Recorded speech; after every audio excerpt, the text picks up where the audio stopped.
Tervist, Vladimir siin. Räägiks teile täna sellisest asjast nagu kaldelist.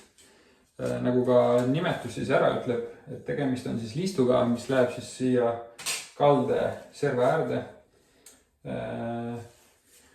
Kui teil seda listu on vaja, siis nagu te näete, mul on seal reintrapp ja te olete näoga trapi suunas. Siis vastavalt sellele saategi valida, kas teil on parempoolset või vasakpoolt kaldelistu. Kui te olete näoga trapi suunas, mul on siin see parem pool, siis on mul vaja parempoolset kaldelistu. Need on siis erinevas pikkuses meeter, 1,5 meetrit ja 2 meetrit.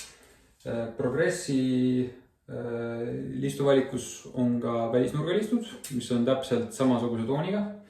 Et kui teil on kindlasti ka välisnurgaliste vaja, siis soovitaks võtta täpselt sama tooni välisnurgalistud, kuna siis näeb kõik selline ühtne komplekt välja ja pole ühtegi sellist võõrkeha, et kõik sobib omavahel ilusti kokku. Paegeldamine iseenesest on väga lihtne, tuleb siia kalde peale, siia tuleb mulle plaat peale. Ehk siis näha jääb mul ainult see kitsas riba ja teine plaat tuleb siis siia vastu ning hiljemalt siis on vaja see serv silikoniga ära viimistleda. Et midagi keerulist siin iseenesest ei ole.